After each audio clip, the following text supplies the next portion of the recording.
Hello and welcome to CNBC-TV18. We're coming to you from Davos 2025.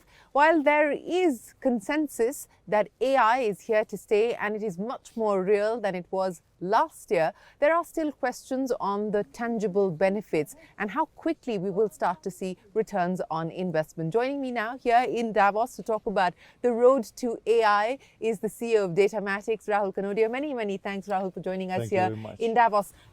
If we walk down the promenade, all you get to see is AI, and it almost feels like deja vu, because if I walk down this street last year, it was all about AI. But what I am hearing from CEOs that I speak to is it's more real today than it was 12 months ago. Absolutely. So take me through how you see it. So AI is really gaining ground. 12 months ago, 18 months ago, it was a new kid on the block. It was a lot of excitement.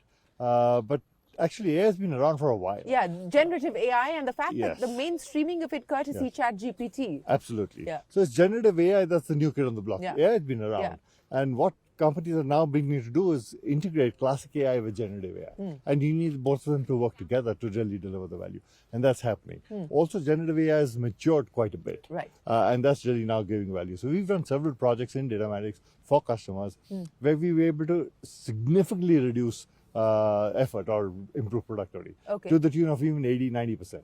80-90%, really? Yeah. Give me examples of what you've done and for which kinds of companies across which sectors? So all kinds. So we worked with logistics companies, banks, financial institutions.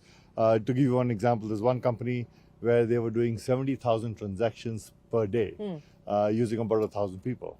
And they take 8 minutes per transaction. Right. We now do it in 3 minutes, and we use only 400 people. Okay. And so what's happened to the balance 600? They found other jobs.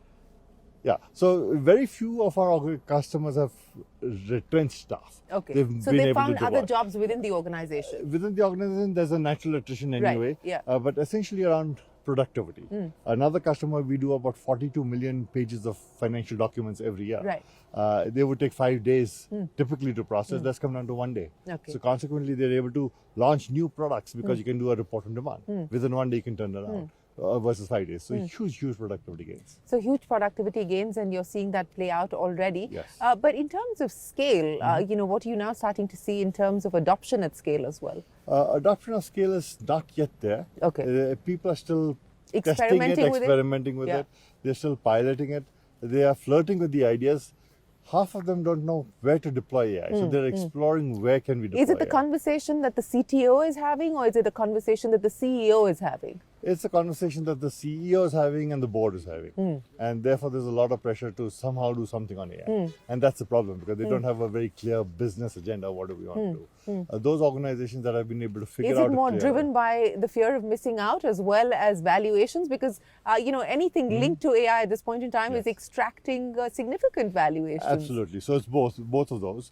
But organizations that are a little more collected in their thoughts are seeing more success. So what are the questions that they come and ask you when they look at the possibility of how they deploy this at scale? So one of the things that they do, there are 2 or 3 problems that they have. One is they don't know where to deploy. So the first question is, where can we put AI and what can we do with it? So that's one big problem. The second is, very often they get into a trap where they're trying to test the intelligence of AI. And that's dangerous, because you've got to focus on medium complexity projects that are high volume and labor intensive. Right. And that's where the maximum impact is. If you take an exotic area which is very complex, it doesn't give you the value. Okay. So, speaking about the fact that this is expected to provide that productivity uplift, what are the gains that you foresee for corporations, but also overall for the economy when we talk about India, for instance? There'll be a huge economic gain. The productivity itself gives you a much better bottom line. It also gives you a competitive advantage. So your growth trajectory changes the moment you become more competitive. As far as India is concerned, India today has about 15% of the AI talent, which is quite large. And therefore, I think India is very well positioned to capture and be the factory for the world for generating AI solutions. Right. And, at Datamatics yourself, I mean, how are you positioned and poised now to leverage on this opportunity that has presented itself? We've been doing AI for the last 12 years. So we've been deep into it, and we've deployed AI in every aspect of whatever we do. Right from the customer experience side, right from the back office productivity side, the front office, back office, in all the technology elements. Every customer engagement that we have, we try to see how do we deploy AI. Sometimes small pieces of it, sometimes larger pieces of it. It's a mixed bag. But we've successfully delivered several projects. And therefore, I think we are very well placed actually to capture this opportunity of AI. You know, I was having a conversation with Kathy Lee, who heads the World Economic Forum's AI and metaverse practice. And one of the things that she cautioned people about was the fact that don't look at AI essentially as adding a top layer of tech to the business. You have to look at it in its entirety. One, what is the problem that you're trying to solve? And then B, how do you immerse that within the organization itself? So as you're working with clients, what's the approach that they have? Are they looking at it as a tech issue? Are they looking at it as a tech plus people, a workforce reorg issue? Many are looking at it in a wrong way. They're looking at replacing people and replacing processes. That's dangerous. To your point, it has to be invisible. It has to be integrated within the organization. That's when you get the maximum impact. So those organizations that are able to use it as a productivity tool rather than replacing people are the ones who are far more successful. And once it becomes invisible, it becomes the way of doing things. And that's when you really get the impact of it. You know, in terms of tech spends, incremental spends to try and augment organizations with AI, what does it mean and what kind of a market does that open up? So organizations have spent millions and billions of dollars in tech platforms. They're not going to replace that. And therefore, AI has to be bolt-ons. They have to be integrated into existing systems. They cannot replace existing systems. And that's very important. So how do you sort of layer it, not necessarily on top, but integrate it within the system? So that's very critical. You've got to make sure that every person is using AI because the thought process has to change. And as long as the thought process doesn't change, the organization will not move. So that also brings us to the issue of skills and upskilling. And while we are, of course, in many ways the AI human capital of the world, the center of human capital for AI in the world today, but what would you see as the challenges when we talk about upgradation of skills, reskilling people, and what are you doing about that in Datamatics? Yeah, so several things. One is that you've got to remove the fear of AI. People have a huge fear of AI. That has to be... And mistrust as well. Mistrust. You fear that your data will go outside. Data security is an issue. Privacy is an issue. So one of the things that we've done is we've democratized it. Everybody's playing with AI. And that's the only way to get everybody to be comfortable with technology. Several training programs. Recognizing people in public, those who successfully delivered something on AI, we recognize them in public. We suggest the same thing to the customers as well. They need to make heroes out of those people who've delivered breakthrough technology, breakthrough thinking. And once people are comfortable and their thought process changes and they use it on a daily basis, that's when you see the transformation come. So what are the plans now at Datamatics, over the next few years as we look at this AI era? So I tell you, AI will be hugely transformative. Today, if you see, the world has 8 billion people, but there are 8.9 billion cell phones. 7.2 billion are smartphones. And there are about 2 billion 5G connections. That is growing at 1 billion per year. So in 3 years, you'll have 5 billion 5G connections.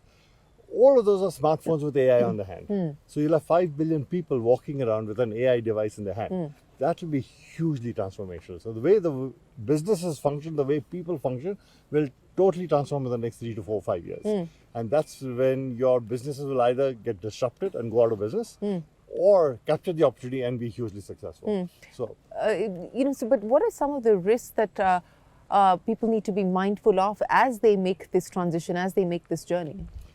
There is no risk. I think the only risk is of being left behind or becoming obsolete. And therefore, the faster you adopt it, the more you indulge with it, the better off you are. Your skill set has to change. The people will not change. The skill sets have to change. To give you a simple example, if you go back 150 years ago, people rode horse carriages. Today, there are no horse carriages. There are automobiles. It has replaced the horse carriage. But there are more drivers in the car than there were horse carriage drivers. So the skill set changes, and the same thing is going to happen with AI. So this idea that humans are going to be replaced, especially the buzzword this time around is agentic AI, but you do see it as augmenting capability and not replacing humans? Absolutely, absolutely. In a more philosophical way, 300 years ago, the human population was 1.5 billion. Today, we are 8 billion. We were an agricultural economy then. That got automated. We went to industry. industry got automated, we went to services, financial services, healthcare services. Services are getting automated on the back of AI. Humans will go to something else. In this journey, there's been no greater unemployment. The population's gone from 1.5 billion to 8 billion. So there are more people and more engagement. So I don't think there'll be any problem. But Space Force, niche companies, specialized AI companies in a market where big tech clearly calls the shots. What is that challenge like, and how do you cope with that? A lot of the breakthrough has actually come from the small companies. OpenAI was a non-entity. Yes. It's not the giants. The IBMs and the Oracles of the world didn't do the breakthrough. So a lot of revolutionary technology actually comes from the small ones. And because they are unshackled, they don't have any bureaucracy and legacy. So as you look at the market, as you look at the gaps that people are looking to plug, is it largely going to be organic growth for you, or are you also looking at inorganic opportunities? We also look at inorganic growth. The only issue with the AI space is the valuations are through the roof. Yes. That is a big problem, but so therefore you look at both.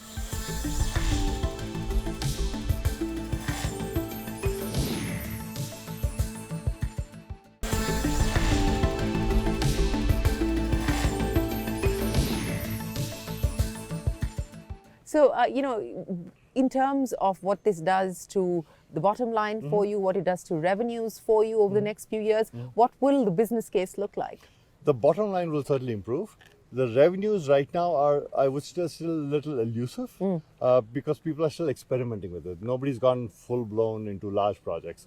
Also, AI by design are small projects. They're not very large projects. Right. But revenues will grow because the industry will get disrupted. And if you're on this side of the fence, you'll capture a great opportunity and therefore growth. From an India standpoint, what do you believe will be the most important use cases of AI? The government is now talking about the AI mission, where even the government itself wants to use AI to reform itself, to transform itself. But from an India standpoint, both government as well as the private sector, what do you believe will be the use cases for AI? India is actually very well placed because it's such a diverse country, cultures, languages. AI is maximum at play when you have complex situations, and India is that type of a country. It's very complex.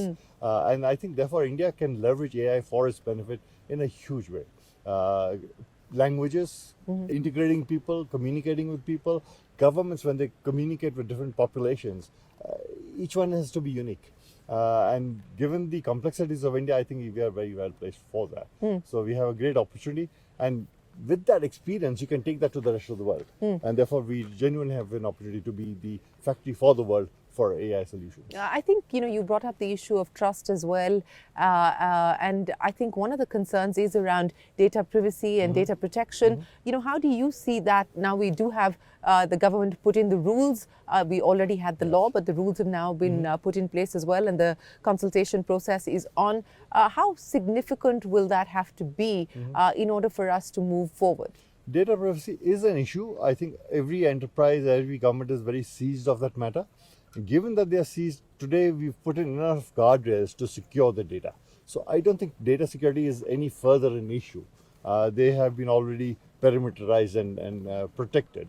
Now, of course, there could be a violation. Somebody can hack into it. That's a different matter. But by and large, today data is secure. It's not an issue. What has surprised you about the way that we've seen this take off in the last 2 years, especially post ChatGPT? As you said, AI has been around for decades now. Generative AI is a different story altogether. But the way that it took off with OpenAI and ChatGPT, what surprised you? I think what really changed was the hype factor, huge hype. But what was important is that until now, you needed technical knowledge to do AI. With ChatGPT kind of interface, any consumer could interact in English or any language for that matter. And therefore, it brought AI into the consumer's hands. And that was what was very different. And now everybody wants to play with it because they want to do something with it. Otherwise, it was a niche area that only some techies were used to. But speaking of playing with it, how else are you going to play with it? What next as far as Datamatics is concerned in your play with AI? Yeah, we're having a lot of fun with it. All teams are playing with it, doing something or the other.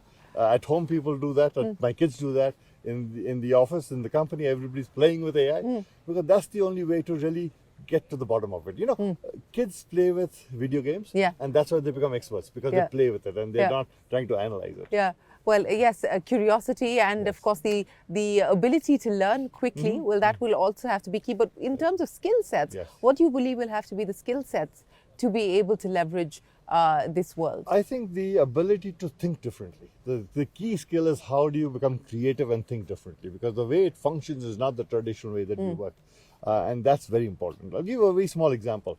I wanted to understand the investor profile of the company. Yeah. So I asked my son, get me the 5 years data, give me an analysis and see what's the pattern that's changed. I thought he'd go to Money Control, download it, run Excel.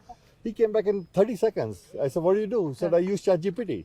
The point is that we've been in AI for so long, but I'm not thinking that way. Right. And he, a young kid, is thinking differently.